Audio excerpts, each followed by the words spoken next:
In this review we look at another model that was announced at the Bauma 2025 exhibition. The branded box tells you that it's a Palfinger model, and it's a promotional item made for Palfinger.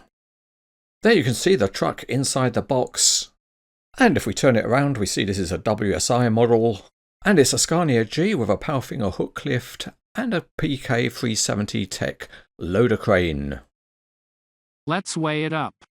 The box makes its way onto the weighbridge and it comes in at just about £2 1 ounces, and that is 940 grams. To get to the model we need to slide the insides out and pull off the outer sleeve. There's a plastic former which protects the model, and it rests in black foam. It's nice that the foam has finger holes so that you lift the model out in the right way, and there's no assembly to do because it's complete out of the box. There are also a couple of bags of parts. Let's weigh it up again. We drive the truck onto the weighbridge and it's just over £1 4 ounces or 580 grams.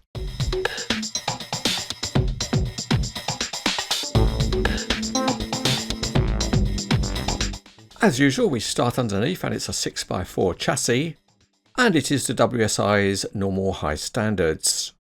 The drive shaft runs through to the detailed rear axles, and there's a pair of stabilisers at the back.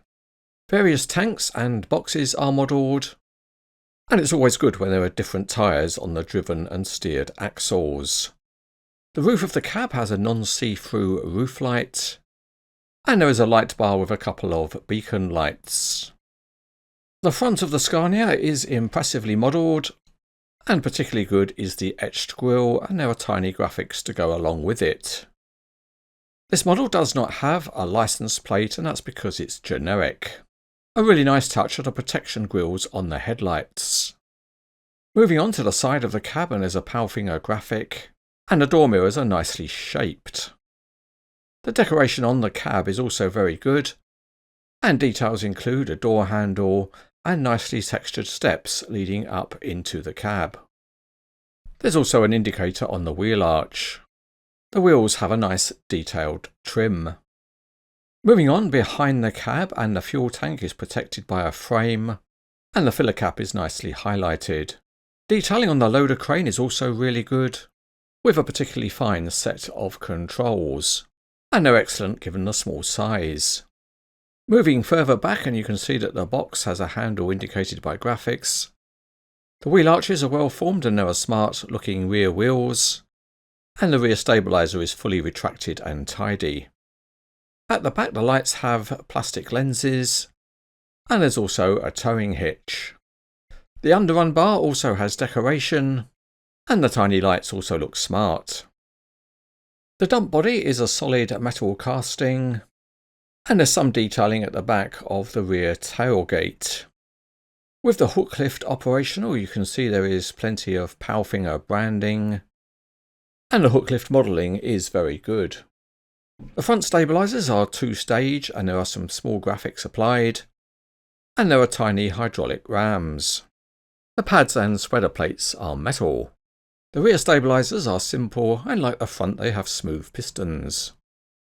The loader crane boom is modelled very well with thin walls. Each section has a piston and there's a hook at the end.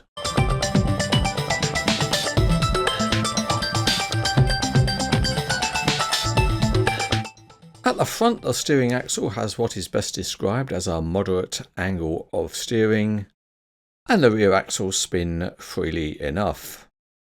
Out on the Cranes etc. superhighway the model isn't completely free rolling, as there seems to be an amount of friction in the axles. The steering is a touch loose so you get some degree of self-steering, but if you do set the steering you can get a moderate angle of turn. A nicely working feature on the model is the tilting cab, and that gives you a good look at the detailed engine. And it's made up of a number of different components. To begin with, let's tip the dump body, and the hydraulic rams have a nice stiffness. The tipping angle is maybe a touch shallow, but the biggest issue is that the tailgate doesn't open, so you don't really get a realistic looking pose. The hook lift mechanism has been implemented really well, and it's a very nice piece of model engineering.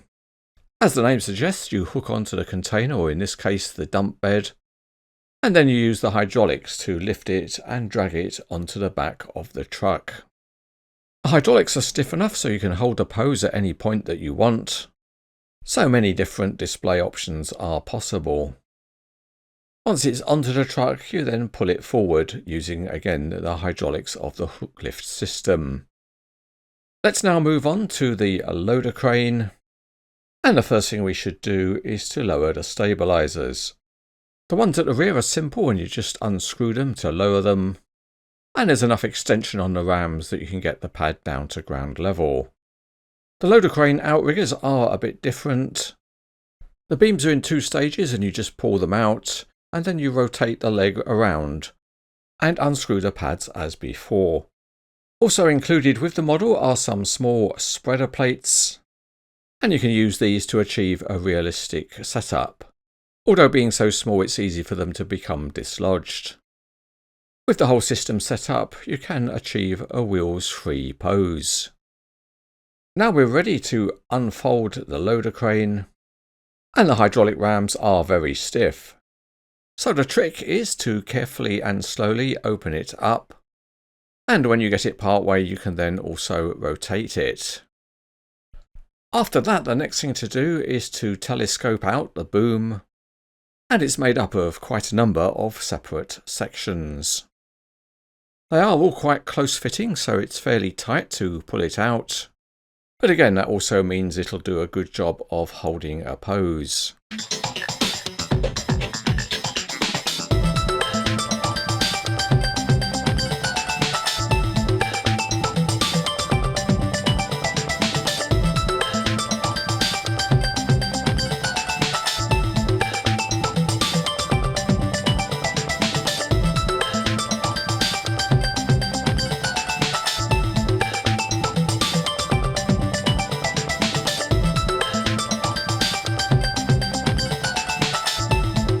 Time for a dim check.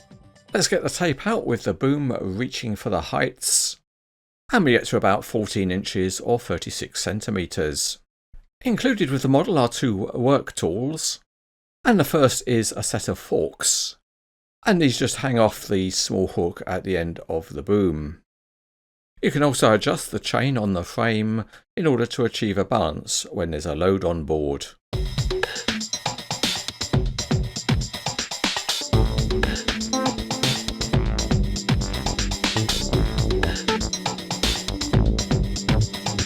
The second tool is a mini grab, and it's a nice little metal part, and you can fully open it up. So you can pose it different ways. However, one thing not quite so good is that the grab has been designed with a pinned connection, and you can just see there's a tiny small pin which is removable. But unfortunately, the hook at the end of the boom has been riveted on, so it's not easily removable to add the grab. Instead, you have to hang it off the hook, which doesn't look so good.